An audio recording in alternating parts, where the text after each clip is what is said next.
Hello, it's Alex, the Bookubus.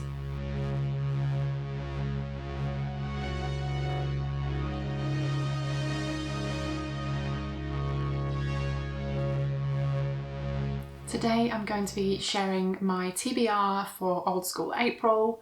If you aren't already familiar with Old School April, it is a month-long readathon, watchathon, activity-a-thon, all focused on everything old school and nostalgic. And this is created by the wonderful Kelsi at Slime and Slashes, and there are a bunch of other wonderful co-hosts. I will leave everyone linked below, so if you aren't already following them, please go do so. And just one thing to mention, I have been a co-host of Old School April in the past, and I decided to take a step down this year just for personal reasons. As you know, I've just been going through a lot of stuff and I didn't want to get overwhelmed, with trying to do as much as I would want to for the event. So I figured I would just err on the side of caution and step down from being like an official co-host. But I am still going to be joining in as a participant. I am very much looking forward to doing so.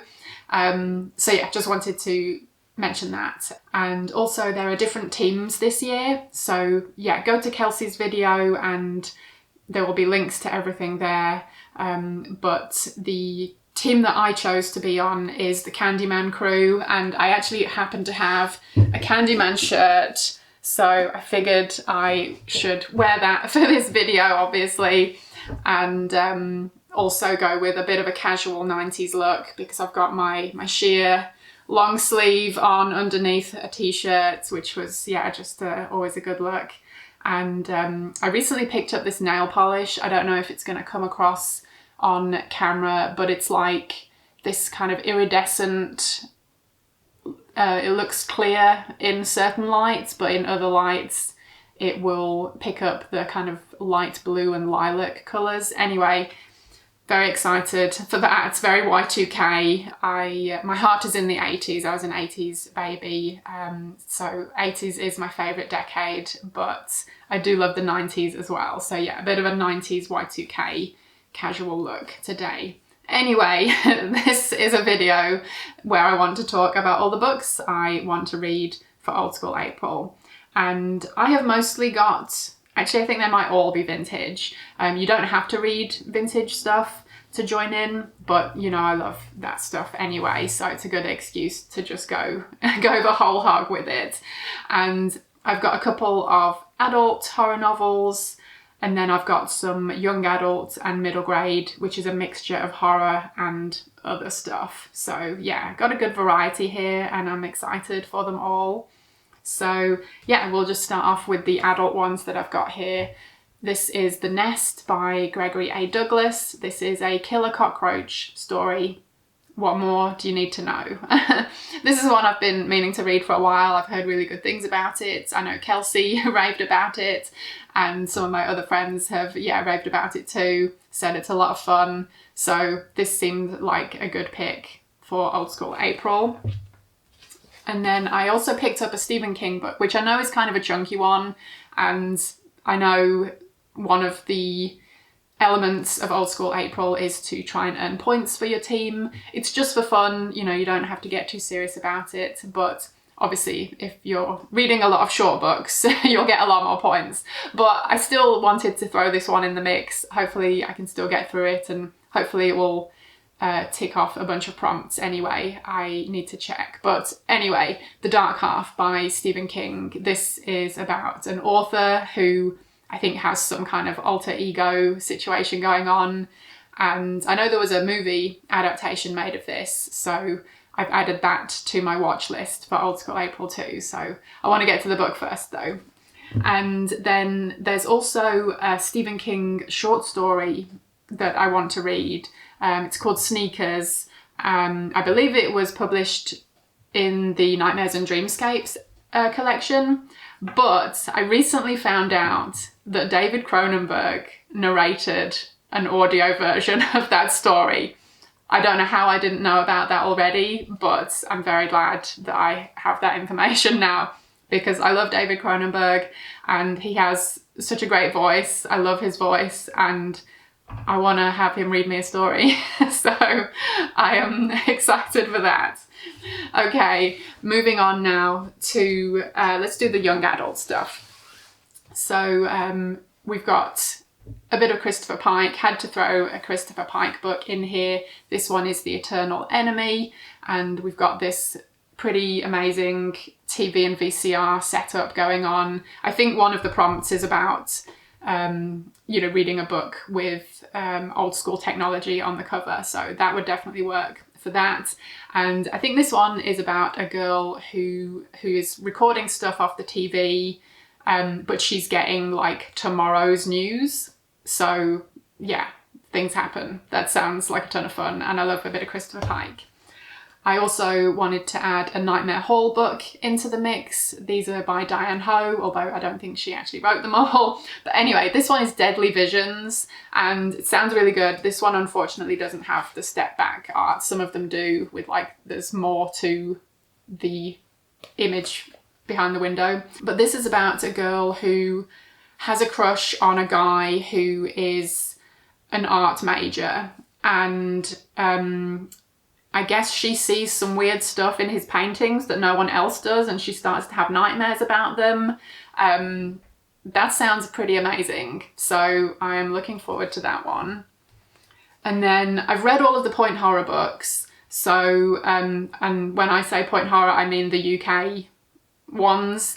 I've read all of those, and on that note I actually am planning on hopefully soon doing a video about my favourite point horror books, so keep an eye out for that. But anyway, after the point horror series came out in the UK, they also did this Point Horror Unleashed series, and these came out when I was kind of getting a bit older and moving on to different things, so I never actually had any of these or read any of these back in the day. And this is the only one that I own, which my sister actually found in a charity shop and nabbed for me and gave it to me, which is awesome. So thank you to her. And I don't even remember what this one is about. Okay, so it looks like Low Lake is the name of a house which a family move into, and I guess creepy stuff happens. What more could you want? So I'm looking forward to my first Point Horror Unleashed book. And then another YA horror is If He Hollers by A.G. Cascone. Eeny, meeny, miny, mo, who will be the next to go? It says on the back, they think they're safe, enjoying a birthday party. They've almost forgotten what happened 10 years ago at another's birthday party. Dun, dun, dun. But yeah, it looks like someone's back for revenge. I'm hoping this is some kind of slasher.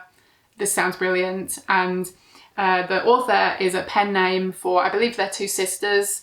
They published a bunch of YA back in the day, and they also wrote Mirror Mirror, which is a really underrated 90s horror film, and I really enjoy it. So anyway, yeah, looking forward to this one. And then we've got a few non-horror items. This one is The Juniper Game by Cheryl Jordan, and this sounds like some kind of fantasy type of thing, which is not really my go-to, but I've heard really good things about this one. It says, Juniper wants to play a game, a powerful game that alters the future and the past, a game where there are only two rules, life and death. So yeah, we'll see what that one's like. And then this one looks fun, The Banana Split Affair by Cynthia Blair. This is the first one in a series about these two twin sisters who, I don't know, get into all sorts of crazy japes. It sounds like even though they're identical twins, their personalities are quite different. One of them is shy, one of them is outgoing, and they decide to switch for a week or something, and shenanigans ensue, I have no doubt. So that's that one. And then we also have a book from the Seniors series. This is Night After Night by Eileen Googe. Oh, it's created by Eileen Googe. Let's see who actually wrote it. Just says copyright Eileen Googe and Cloverdale Press Inc. So I'm not sure. But anyway, this sounds like more of a romance. And this one sounds like a group of friends are going on a ski trip and their plane crashes and they are stranded on a mountain, and I guess there's a love triangle. You know, you got to focus on your priorities when you're facing death. So hopefully this will be a good time. Okay, and then, oh, I almost forgot. It's because I don't actually have a physical copy of it. But let me just quickly look up the details on my phone. So I know there was a spin-off series of books from the Blair Witch Project film, and I don't own any of them, but I did find that some of them are on the Internet Archive. So I really wanted to check one of them out. Obviously figured I'd go with the first one. So the first one is The Witch's Daughter, and the books are by what I believe is a pen name, Cade Merrill. I know the first one, at least, was actually written by Carol Ellis, and she wrote a bunch of the point horror books that I've enjoyed. So yeah, I'm looking forward to this one. I really have no idea what to expect and how it relates to the Blair Witch Project, but should be a fun time. Okay, now moving on to the middle grade books. So I've got an Eerie Indiana book. This is the first one in the series, Return to Foreverwhere by Mike Ford. And it's got a cool, sorry for the glare, cover there. So this one I definitely remember there was an episode that sounds like this one with the Foreverwhere kind of Tupperware thing going on. And so I'm assuming this is an adaptation from the actual show. I've not read any of these books yet, but I loved the show as a kid. I had a big crush on Marshall Teller, of course. And yeah, hopefully this will be a fun time. Next up is Witch's Fire by Beverly Butler. Is Kirsty's house possessed by a witch? I don't know, but that's an amazing cover. So hopefully this will be a good time. Yeah, is there a witch taking possession of Kirsty's house? We will see. Okay, and then the next few are non-horror ones. I've got one of the Girl Talk books. I read one of these, I think it must have been for last year's Old School April. And this one is book 17 in the series, which was just a random one I'd found in a thrift store a while ago, called Star Quality by L.E. Blair. So I think the group of friends are, yeah, doing some kind of singing performance, and I'm sure it will be a lot of fun. I enjoyed the first book. It was very cute and fun. So yeah, next up is book 1 in the TGIF series. This one is called Sleepover Madness. So obviously I had to choose that because yeah, sleepovers are so nostalgic. This is by Janet Quinn Harkin, and yeah, I don't even really know what this is about other than a group of young girlfriends who are having a sleepover. What more do you want? That sounds amazing. And then last up for the books is book 1 of the Boyfriend Club series, also by Janet Quinn Harkin. This one is called Ginger's First Kiss, and I love the aesthetic of this cover. It's amazing. The colours, the graphic design, yeah, everything about it. And I guess this one is about a group of friends who are all, yeah, I don't know, looking for boyfriends.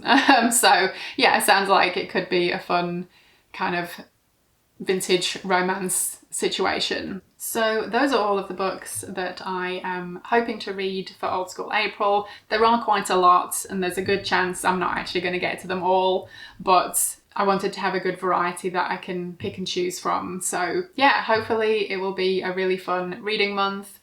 Please let me know if you are joining in with Old School April. I would love to hear about what you're going to be reading and which team you're on. I'm not saying you should join the Candyman crew, but you definitely could if you wanted to. So yeah, as I said before, check out all the links in the description below, and then Kelsi's video will have a bunch of useful links, including a link to the Old School April Discord, which I highly recommend joining because it's a ton of fun. There's a really awesome community over there. And yeah, I am really looking forward to this event. I need a kind of social event to join in with, and yeah, I've kind of been pretty withdrawn for a few months, but I am starting to come out of that and putting myself out there a bit more. It's been really nice to have some really lovely comments and support on my last couple of videos. Getting back into making videos after a few months break. It feels good to be back, and yeah, it feels good to have a fun social event to look forward to. So anyway, enough rambling from me.